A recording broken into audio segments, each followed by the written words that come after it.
بعد ظهور نتيجة الثانوية العامة بنكتشف إن في طلبة كان مستواها زي الزفت في الدروس وفي المذاكرة، بنكتشف إنهم جايبين 90 و95% وشهرين 3 وهنلاقيهم في كليات الطب، والبركة في السماعات اللي عرفوا يدخلوا بيها، وأولياء الأمور اللي كانوا بيملوا الإجابات للطلبة وهم في اللجنة، والأساتذة اللي ساعدتهم في حل الامتحانات، واللي ذاكر بقى وانتظم وطحن نفسه وحضر الدروس وطلع عينه طول السنة ما وصلش لأي حاجة من اللي حلم بيه. طبعا وانت قلت بصوت من جواك شكلنا غرقنا يا عم سامي، بس في نهاية الفيديو ده هتكتشف العكس تماما. أهلا بيكم في فيديو جديد عن الثانوية العامة.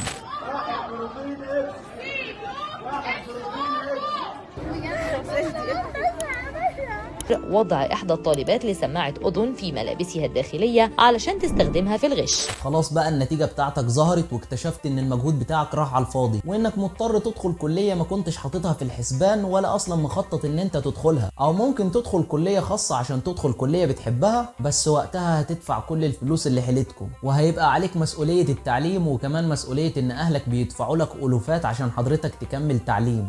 ولو مجموعك ضايع بس انت مش ناسي حلمك، فانت مضطر ان انت تسافر بره وتسيب اهلك وبلدك واصحابك وتعيش في روسيا او في ماليزيا. والله بص، لو معاك الاوبشن بتاع السفر ده سافر على طول، لكن لو انت مضطر انك تكمل في البلد ولا معاك فلوس انك تسافر بره ولا حتى تدخل كلية خاصة، وبدل ما انت مخطط تدخل كلية الطب دلوقتي هتدخل كلية العلوم يا مسكين، وزعلت واكتئبت وميولك الانتحارية زادت في الفترة دي بالذات. يا عم صلى على النبي، النتيجة ما بقالهاش 6 ساعات ظاهرة، بس كل الوجع اللي انت فيه ده بسبب واحد ما كانش بيذاكر بس جاب مجموع عالي جدا ويكاد يكون اعلى منك، وده في الغالب هيكون بسبب ازمة الغش اللي بتنتشر كل سنة. وده مش الموضوع بتاع الفيديو لاننا هرينا فيه كتير قبل كده ونزلنا كمان على قناة الجزيرة. امال انت فاكر ايه الشخص اللي قدامك مشهور؟ بعد ظهور نتيجة الثانوية العامة اتفاجئنا كتير بان الطلبة كان مستواها زي الزفت في الدروس وفي المذاكرة. المهم ان احنا مش عايزين نخبط في الحلل وخلينا ندخل في الموضوع بتاع الفيديو. سواء بقى جبت 50 او 60 او حتى 90%، هتعمل ايه بقى؟ الثانويه العامه سنه زيها زي اي سنه دراسيه، بس بسبب شويه عادات وتقاليد لينا بقت سنه مصيريه، وعنق الزجاجه اللي لازم تعدي منه عشان تطلع وتتعب في الثانويه عشان ترتاح في الكليه. ولكن اللي قالك الثانويه دي هي عنق الزجاجه ما فهمكش ان الزجاجه دي ليها شاليمو، والشاليمو ده هو الكليه والجيش، ولو انت بنت فانت يا بنت المحظوظه مالكيش جيش،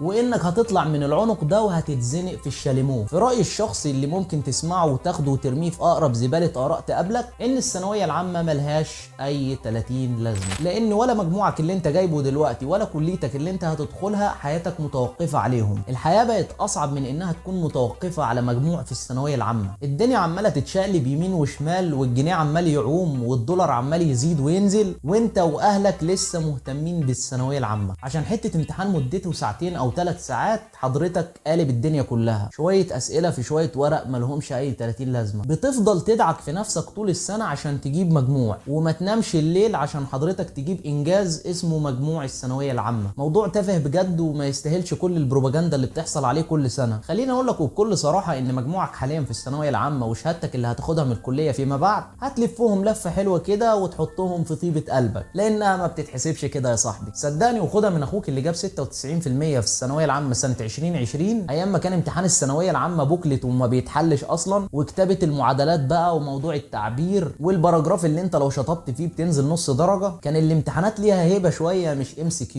ده حتى الغش يا راجل كان صعب. مين اللي هيغششك سؤال التعبير اللي ب 15 درجه ولا سؤال مقالي في الكيمياء اجابته 6 7 معادلات؟ دلوقتي بقت A B C D، سهوله ما بعدها سهوله. عارف طبعا ان الناس اللي بتحط الامتحانات بتحط امتحانات من المريخ، بس ده طبعا نصيبك ونصيبي ونصيبنا كلنا. للاسف بعد ما جبت 96 في الثانويه العامه ودخلت كليه العلوم واتخرجت منها بقالي شهرين من قسم الميكروبيولوجي او الاحياء الدقيقه والكيمياء، بعد ما كان حلم عمري ان ادرس في كليه الطب، وكل ما اعدي على كليه الطب في الجامعه افتكر واتحسر على اللي حصل معايا في الثانويه. بس ادركت بعدها ان كل الضغط اللي عملناه في الثانويه وفي الكليه على نفسنا ما هو الا نفخ في بالونه مقطوعه. ودلوقتي ولا انا عاجب نفسي ولا حضرتك عاجب نفسك ولا الناس اللي دخلوا طب عاجبين نفسهم، وكل الناس اللي في اي كليه حالهم مش عاجبهم. ولكن تعرف ان اكتر 10 وظائف مطلوبين في العالم واعلاهم اجرا دول مش محتاجين حضرتك تكون دكتور او مهندس، بل بالعكس مش محتاجين منك تكون واخد كليه اصلا. تعرف ان اغنى 10 اشخاص في العالم كمان مش متخرجين من كليه طب؟ يعني كليات القمه اللي انت بتحلم بيها دي مش هي الفيصل في الموضوع. كليه القمه الوحيده اللي ممكن نعترف بيها وما تتقارنش مع اي كليه تانية التانية هي كلية العلوم. ربنا يسامحني على الكذب ده. يعني ممكن تتعلم اكتر 10 وظائف مطلوبين في العالم من خلال ان انت تاخد كورسات على النت، بس غالبا الشهادة الجامعية بتديك وضع اجتماعي وصورة بقى حلوة ليك ولعيلتك قدام الناس. الدكتور راح، الباشمهندس جه، ولكن وضع اجتماعي ودكتور ومهندس بدون فلوس ملهاش لازمة، وتبل وضعك الاجتماعي ده والمسمى بتاعه وتشربهم وتشرب ميتهم وراهم. لان معظم سعيك في الحياة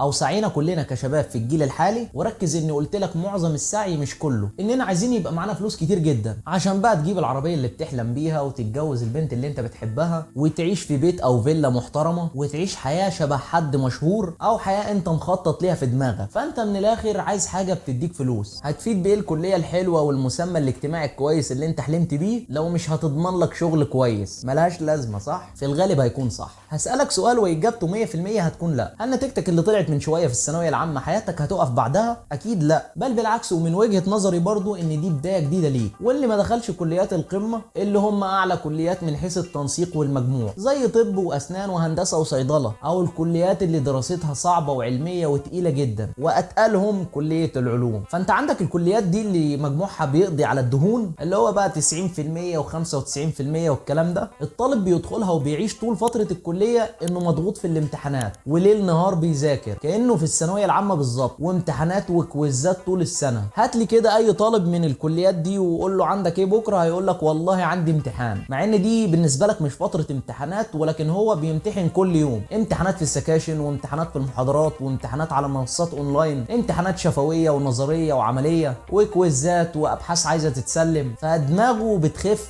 واللي بيخرج بصحته منها وعقله بيبقى معجزة، وحياته كلها متركزة في الدراسة بس، فبيتحرم من معظم الرفاهية طول فترة الكلية. وحتى لما بيتخرج بينسى اصلا الرفاهية اللي كان بيعيشها. ما بيعرفش ينزل يلعب ولا يقابل صحابه ولا يحضر فرح ولا يسافر ولا يتفسح ولا يصيف ولا حتى يقدر يغيب من الكلية، ومضطر يصحى الساعة 6 الصبح عشان يلحق السكشن بتاع الساعة 8 او يحضر المحاضرة اللي دايما الدكتور بتاعها بيبقى شديد، ولما يتأخر بس 10 دقايق في المواصلات يا اما بيطرد من المحاضرة يا اما بيتخصم منه 10 درجات من اعمال السنة في السكاشن. وبيروح الكلية على الاقل 5 مرات في الاسبوع، وكمان ممكن يحضر من 8 ل 8، زي ما بقول لك كده، من 8 الصبح ل 8 بالليل. اما بقى في الكليات الرايقة اللي انت زعلان ان انت جبت المجموع بتاعها ومش حابب تدخلها يا خسيس، الطلبة بتروح يوم او يومين بالكتير في الاسبوع، ومش بيحضروا غير ساعتين او 3 ساعات بالكتير، حاجة كده في منتهى الدلع. ولا دكتور يقول لك اقفل البلطو، ولا مهندس يغيبك عشان نسيت المسطرة بتاعتك. من الاخر بتبقى سلطان زمانك، فبتعرف تاخد كورسات وتطور من نفسك بدل ما يطلع عندك تروما من التعليم والثانوية والكلية. كمان بيبقى عندك وقت ان انت ممكن تشتغل في اثناء الدراسة، تعمل فلوس وتصرف على نفسك، وتعرف تنزل وتقابل صحابك وتحضروا افراح وتلعبوا كل اسبوع حجز خماسي، وما بتبقاش شايل هم امتحان الشفوي اللي عليك بكرة، ولا حتى امتحان الميد ترم اللي ب 20 درجة اللي انت زنقت نفسك في المذاكرة عشانه. من الاخر انت احسن من غيرك بكتير، وغيرك طبعا ليه وضعه الاجتماعي، عشان ما حدش يقول لك انت منفسن من الكليات بقى العالية دي. يعني لو حد يستاهل المكان اللي هو راحه في الكليات العالية دي فربنا يسهل له، وهو احسن من غيره بكتير. اما بقى الناس اللي راحت الاماكن دي بالغش واللي زعلوك وزعلوني قبلك، دول صدقني هيسقطوا ويشيلوا مواد من اول سنة، واحتمال يحولوا من الكلية على طول، او هيمشوا في الطريق الغلط طول حياتهم. وحتى لو بقوا دكاترة او مهندسين هيبقوا فاشلين بكل بساطة. ممكن يبقوا فاشلين لانك مش عارف ربنا كاتب لهم ايه في المستقبل، واللي انت نفسك فيه النهاردة بعد 4 أو 5 سنين ممكن تقول الحمد لله اني ما دخلتش الكلية دي، او ضيعت عمرك فيها على الفاضي. كم مرة شفت دكاترة بطلوا من مجال الطب وبقوا شغالين في مجالات تانية، ومحامي ممكن تلاقيه شغال محاسب في شركة او مصنع، والمهندس اللي بقى عنده بيزنس خاص بيه بعيدا تماما عن دراسة الهندسة، والمهندس شغال مدرس رياضة، والدكتور شغال مدرس احياء، والضابط بيبقى ممثل، وواحد اصلا ما اتعلمش ولا كان هدفه التعليم بقى اغلى لاعب كرة في العالم. وقيس على كلامي ناس كتير جدا، هو لما بقى دكتور او مهندس او ضابط كده هو حقق المستحيل وحياته خلاص بقت بامبي ومش محتاج حاجة منها تاني؟ اكيد برضو لا، لانك كل فترة بتكتشف حاجات جديدة وطموحك بتزيد واهدافك ودماغك بتتغير. وطول ما انت في الكلية اللي مجموعها قليل هيبقى عندك فرص كتير انك تجرب حاجات جديدة كل فترة، يمكن طريق منهم يسلك معاك وتجيب منه فلوس وتكمل فيه شغل وتبقى ناجح فيه جدا، بعكس الطالب اللي في كلية القمة اللي ما بيعرفش يجرب اي حاجة جديدة، لانه ببساطة لو ما ذاكرش النهاردة او اهمل السكشن اللي عليه بكرة هيتهزق قدام زمايله وهيتعكنن عليه قدام كل الكليه. فانت ممكن تجرب التمثيل او تاخد كورسات اونلاين او تتعلم لغه جديده او تشتغل في البرمجه والتسويق وتتعلم مهارات كتير طول ال4 سنين اللي انت عايشهم في الكليه. فانت عندك ميزه الاكتشاف والوقت اللي بيبقى متوفر عندك كتير جدا، وده اللي احنا اكتشفناه بعدين بعد فتره الكليه، ان الكليه سرقت كل وقتنا وطلعنا تقريبا بزيرو استفاده. كل اللي فاكره من الكليه ان الاشيريشيا كولاي جرام نيجاتيف بكتيريا.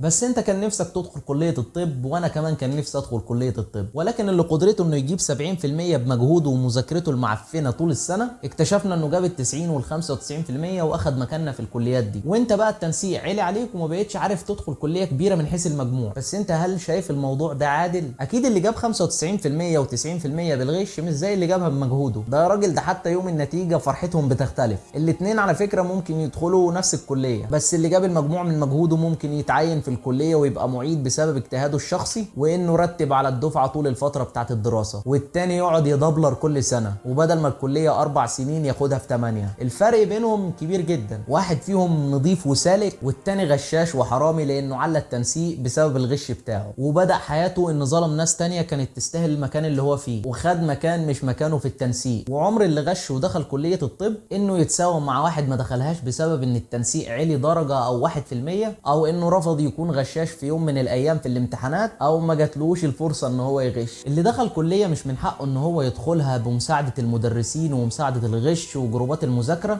او جروبات الشاومينج بتاعه التسريبات واولياء الامور اللي بينادوا لهم الاجابات من تحت او المدرسين اللي بيحلوا الامتحانات او السماعات اللي بيدخلوا بيها من غير طبعا ما حد يكتشف ده. هيفضل برضه معتمد على الغش في الكليه لحد ما يتخرج من الكليه وياخد الشهاده بتاعته بالغش، فيشتغل شغلانه هو وصل لها بالغش، فيتجوز ويصرف فلوس واللي كان اصلها اصلا بدايته غش. هل بعد 20 سنه تتوقع هيحصل له ايه؟ وربنا هياخد حقك ازاي منه؟ وانت بعد 20 سنه هتكون ايه وربنا هيعوضك ازاي عن المجهود اللي انت عملته في الثانويه والحاجه اللي انت خسرتها؟ فخلي دايما يقينك ان عوض ربنا دايما جاي مهما تاخر. وبس كده، ربنا يوفقك في الكليه اللي انت رايح تدخلها، والف مليون مبروك ليك على المجموع اللي انت جبته بمجهودك بدون ما تغش 1% حتى. واستعد بقى للحياه الجامعيه وحياه الشاليمو اللي انت هتدخلها. ما تنساش بقى ان انت تعمل اشتراك في القناه وتفعل زرار الجرس عشان يوصلك كل فيديو جديد، وتعمل لايك للفيديو ده عشان يوصل لناس كتير. ولو انت حابب نبقى اصحاب تعالى على الانستجرام او الفيسبوك. والى لقاء اخر في فيديو جديد. سلام.